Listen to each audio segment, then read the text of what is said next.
Today on the Frontline Health podcast. Light glimmer in there.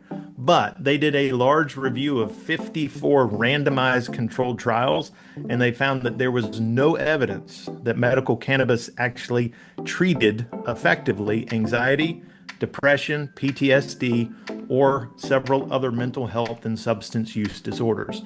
They also found no solid trial-based evidence supporting its use for depression specifically.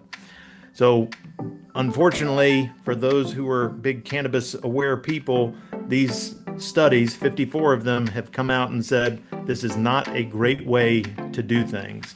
And overall, the study concluded that current evidence didn't support it for most mental health conditions.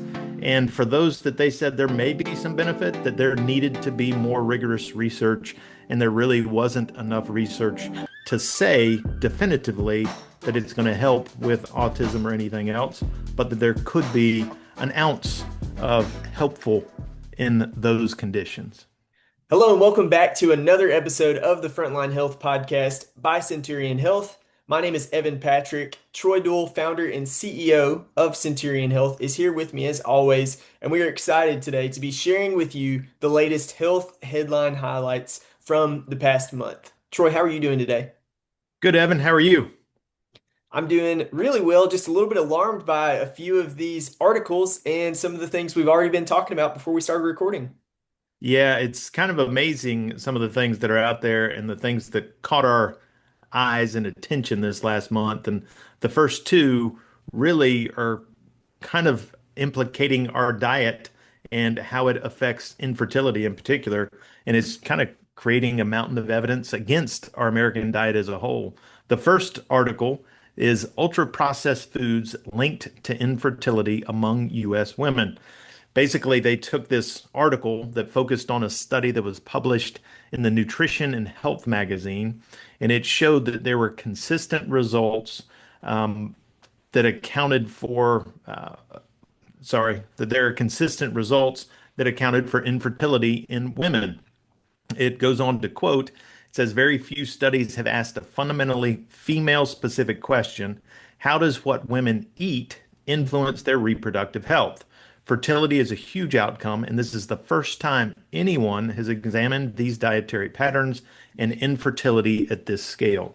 This study used data from 2,582 participants, so not just a few people, in the United States National Health and Nutrition Examination Survey. The survey combined interviews, 24-hour dietary recalls, and lab tests to gather detailed information on health status, diet, demographics, and biomarkers. And what they found through that is that a higher intake of ultra-processed foods was associated with significantly lower odds of fertility in U.S. women, even after they had adjusted for obesity and lifestyle factors. So they separated as much as they could of the other factors that we know affect fertility, like obesity and smoking and other things, and found that when they pulled that out with just the diet, that these individuals who had ultra processed foods on a regular basis in their diet, it affected their fertility rates. And this is on top of another article that we saw. It says, can ultra processed foods reduce male fertility? New study explains. It was a study out of the Netherlands.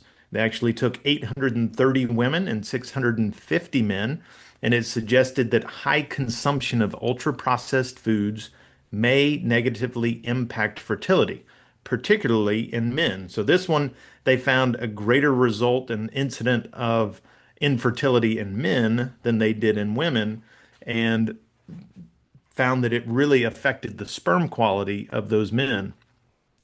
Overall, they recommend that both male and female should follow a balanced, minimally processed diet, as nutrition has definitely been shown to influence fertility outcomes and embrace and early embryonic health. So, kind of the natural question that I had as I read both of those articles is, what is ultra processed food, and what's the difference between that and what they call processed foods? And really, it comes down to how that food is altered from its natural state and what is added to it. So processed foods are those foods that have been changed in some way, kind of for preservation or convenience, but still really ultimately resemble the original ingredient. Great example would be canned vegetables, frozen fruit, yogurt, bread can even be one of those things.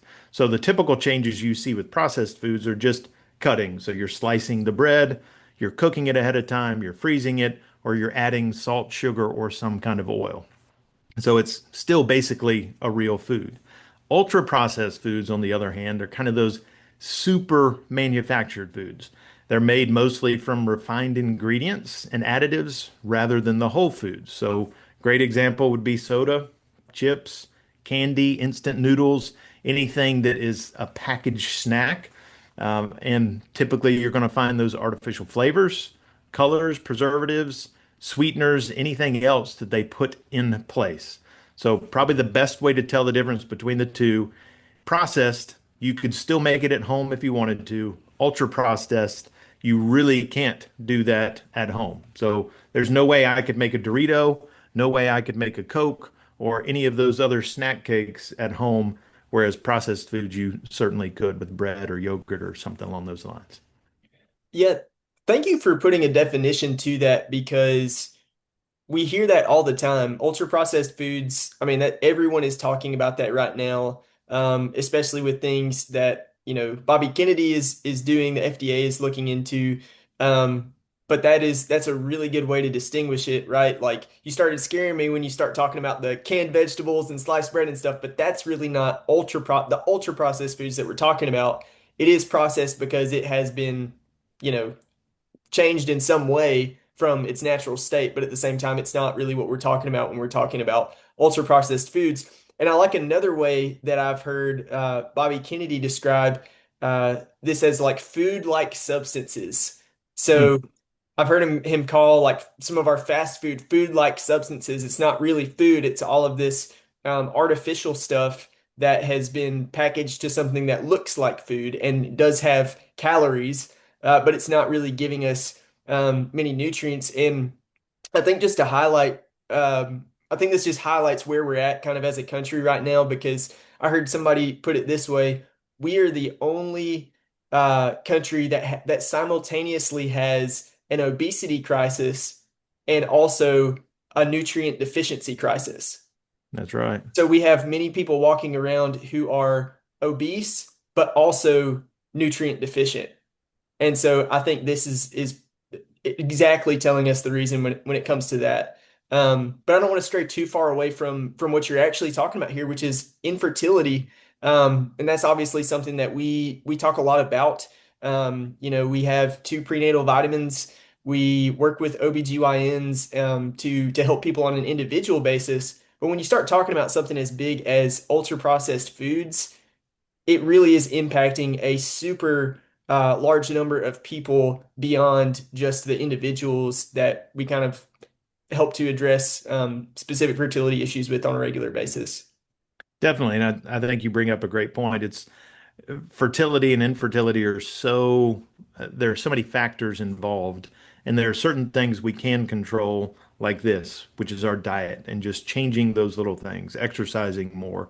But there are so many things that are out of our control, which is where supplementation comes in, testing, recognizing what you have, and then truly taking ownership of your health. And this is a great way to help take ownership of your health, which is what we preach all the time.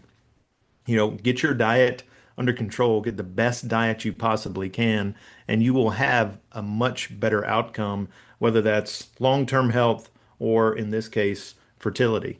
So big studies to confirm what we've been saying and thinking for a long time. That's really good. Thank you for sharing that, Troy. Our next health headline for today: new COVID-19 variant found in 25 US states, says CDC. The agency cautioned it's currently not clear whether BA.3.2 can cause more severe illness or more significant impacts on the US healthcare system. This new variant has been detected in over 140 US samples across 25 states and in more than 20 countries, according to the CDC. Early evidence suggests it may evade existing immunity due to mutations, but it's still unclear whether it causes more severe illness or poses a greater threat to the healthcare system. The variant has been identified in travelers, patient samples, and wastewater, and has shown notable spread in parts of Europe. However, it's not currently among the dominant strains in the US, where overall COVID-19 activity, hospitalizations, and related illnesses remain low. And the CDC emphasizes continued monitoring as variants with immune evasive properties could increase future case activity. The current public health impact remains manageable and declining. Troy, I don't know about you. Every time I hear COVID-19, I just kind of tense up a little bit, probably a little bit traumatized from everything that happened back in 2020 and 2021. Is this actually something to be concerned about, or what are your thoughts on this? Yeah, I mean, I think it is certainly something to keep your eye on and watch. The fact that COVID-19 is out there, we know that it is. I think it'll be out there, or I know that it'll be out there every year. It was out there every year before COVID-19 ever came up. So it's not a surprise, not something that should shock any of us. But what we shouldn't do is really curl up in a ball in the fetal position and go, "Oh my gosh, this is the end of the world as we know it."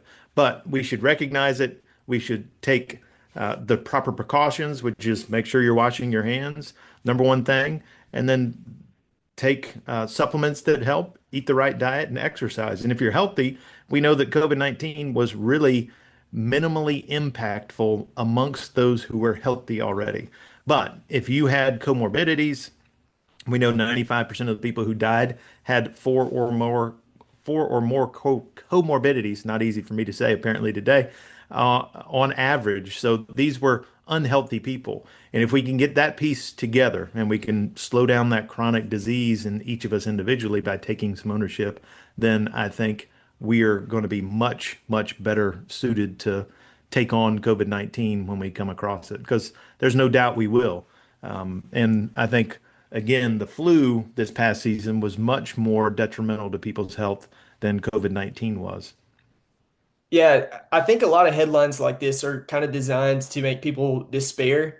I mean, that's what gets clicks on social media, and that's why we see stuff like this, even if it isn't like to that level where it's a major concern right now.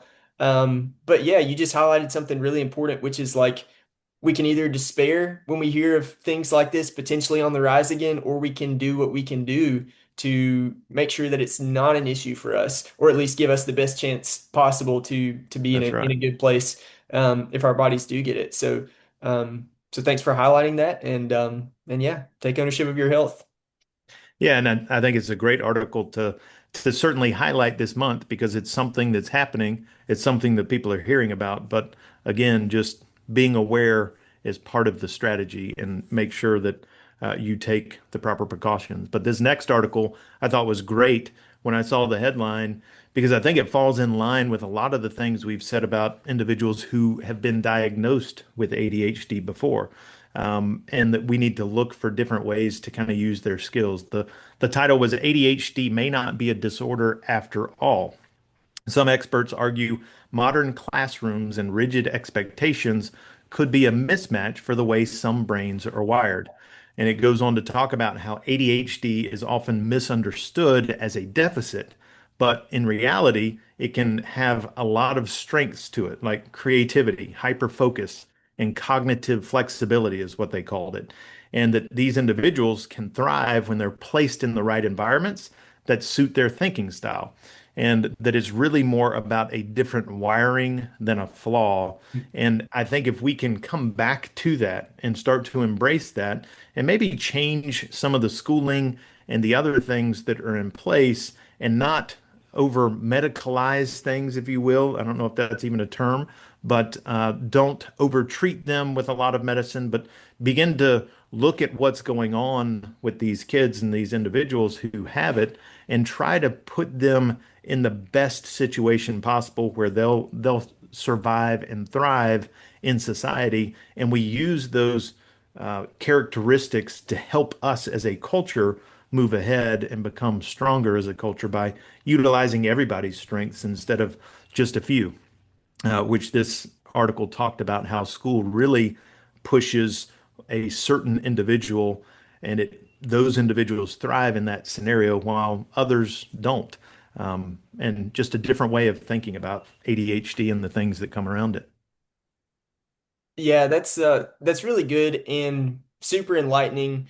I think when it comes to ADHD and attention deficits, you're right. Like everyone's brain is wired somewhat differently. Everyone has different strengths. Everyone has, different giftings and different ways that they see the world, and learning to leverage that kind of as a strength, I think is super important. And it also is interesting. We want to be able to put like a condition on everything. And I wonder how much of some of the issues that a lot of kids are facing are not just due to a condition, but to, you know, just the fact that our environment is designed to distract us in as many ways as possible.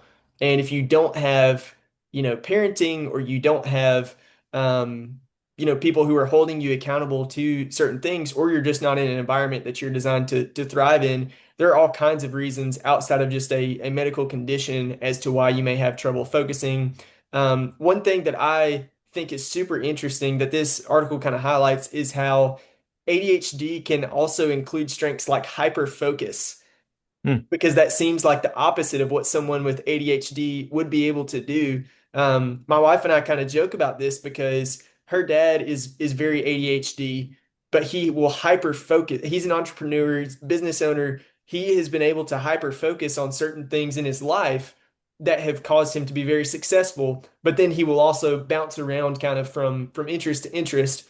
And then my wife is very much the same way.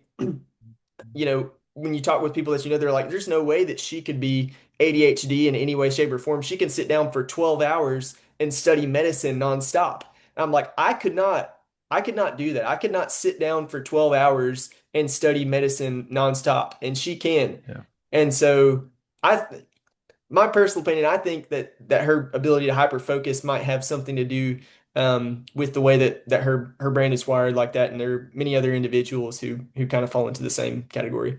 It's very true. And I know you taught for several years, but one of the things you see in kids who have ADHD is if there is something that they are truly, truly drawn towards and they like and love doing that activity, they can do it for hours upon hours. And you can't get anybody to get them off of what they're doing. So I think you see it in kids, and then that grows up to the adulthood to what your wife's doing currently and your father-in-law does as well. So yeah, big time. Totally agree with that. Yeah, and just one more thing before we move on. You mentioned that, classrooms aren't necessarily designed for kids like this to be able to thrive.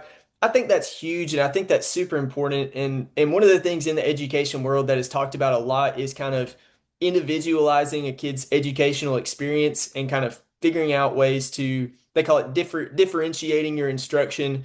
And there are a lot of challenges to that just because of the way that the education system is set up, right? You've got one teacher with 30 or 40 kids in a room. Crowd control kind of becomes priority number one for the sake of maintaining order, and being able to accomplish anything. And so I think figuring out ways to kind of allow kids opportunities to learn the way that is best suited for them is definitely something um, that we need to think about. Absolutely. Our next headline: The Science of Complaining, How It Harms Your Brain. The habit of complaining can be broken, paving the path for a happier, more positive outlook on life. This article explains that while complaining may feel natural or even helpful, it actually trains the brain to focus on negativity. Repeated complaining reinforces patterns of rumination, increasing stress, anxiety, and negative emotions, while making it harder to regulate feelings and cope effectively. Over time, this habit can alter brain function, keeping stress hormones elevated and strengthening neural pathways tied to negative thinking. It may also impair decision making, emotional control, relationships, and even long-term cognitive health by reinforcing a persistent negative outlook. The article suggests that this cycle can be broken through awareness, reframing thoughts, mindfulness, empathy, and gratitude practices. By intentionally shifting focus away from problems and toward constructive thinking, people can retrain their brains for a more positive and resilient mindset. Troy, do you really think we needed a study to tell us that, or do we just need to look at some of the people around us? I think certainly we could have looked at people around us, or you could even you could go Old Testament, look at the Israelites when they were wandering in the desert, and all they ever did was complain, and not a lot of good came from their complaining. As a matter of fact, a whole generation lost the opportunity to go into the promised land. So we should have known from history that it's not good. But I've heard it talked about by several physicians that it's kind of like water in the brain. Once you start to develop that habit or that pattern, it continues. Every thought then goes down that same place. So if you have a place where water runs all the time, it's hard for it to come out of that rut because it's stuck in there. And what you've got to do is you've got to start either narrowing that by changing your thought process and putting it in a different direction, or just stopping those negative thoughts altogether to retrain your brain and rewire it, because it is such a natural tendency for all of us to complain. I mean, when it's hot, who of us doesn't come in and go, "Oh my gosh, it's so hot outside," which is a subtle form of complaining that it's hot outside and you're uncomfortable. That is surely or certainly one of the most natural things that a human does. I guess that's why a baby comes out crying because it's complaining and we never stop. Yeah, that is so true. And that's a great analogy. A small stream, like a river, can carve out a canyon. And like that is so true. It seems like this kind of compounds the more that we have these negative thoughts, the greater that those problems seem to become. And I can even think of, difficult times in my life, particularly times of like where we're doing training with my National Guard unit in the summer or something. Some of the people in the military that I have come across are just the funniest, have just the greatest sense of humor, and can turn something that is miserable into just like a great memory. And so, like, I think going through times like that has really taught me positivity, and just choosing to be grateful, choosing to not complain really is one of our greatest assets when it comes to our mindset. Definitely. And I think that applies to whatever we do in life. But super excited about this last article. We'll go ahead and roll to it because it is a good one. Now, it may cause a little bit of heartache amongst some of the people who follow our podcast based on reactions that we had from previous episodes when we talked about health facts around cannabis. So here goes. The title is No Evidence That Medical Cannabis Alleviates Anxiety, Depression, or PTSD Study. The review did find some evidence cannabis can help deal with certain conditions, including autism. So for those that are out there that complained about it, there is just a slight glimmer in there. But they did a large review of 54 randomized controlled trials, and they found that there was no evidence that medical cannabis actually treated effectively anxiety, depression, PTSD, or several other mental health and substance use disorders. They also found no solid trial-based evidence supporting its use for depression specifically. So, unfortunately, for those who are big cannabis aware people, these studies, 54 of them, have come out and said this is not a great way to do things.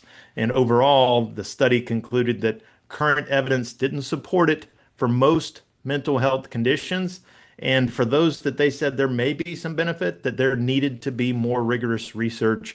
And there really wasn't enough research to say definitively that it's going to help with autism or anything else, but that there could be an ounce of helpful in those conditions.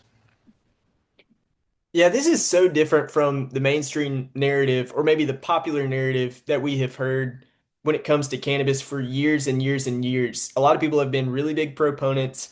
They've really wanted, some of the regulation to be lifted and for it to be more opened up. I mean, how did this grow into such a popularized idea that cannabis was going to help with mental health in all of these different ways, and then we learn that it, probably doesn't really help. Yeah, I mean, I think you can trace it back to money. It's a great opportunity for people to make a lot of money off of a new industry that's out there. Of course, it's not that new. It was just a black market industry, and they saw an opportunity. And unfortunately, a lot of times we see opportunities and we see money, and because of that, we try to support that with any way or in any way that we can. And the science and the data just don't seem to measure up with what we're being told from a culture standpoint. And I think a lot of that is hopeful on their part that it's really doing something of benefit for them.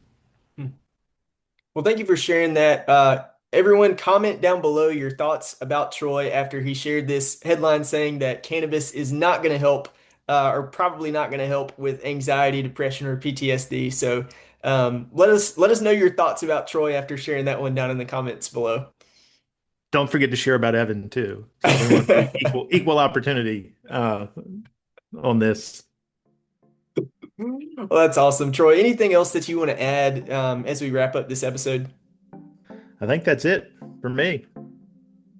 All right. Well, thank you so much for listening to this episode of the Frontline Health Podcast by Centurion Health. As always, we want to encourage you go out and take ownership of your health because you are your best health advocate. We'll see you next time. If you enjoyed what you heard today on the podcast, please consider subscribing and leaving us a review. We would love to hear your comments or questions about anything we've talked about on the show. For more health news, tips, and insights, follow us at Centurion Health on Instagram, Facebook, X, and YouTube.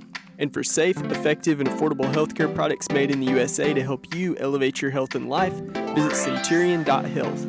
We look forward to you joining us next time on the Frontline Health Podcast by Centurion.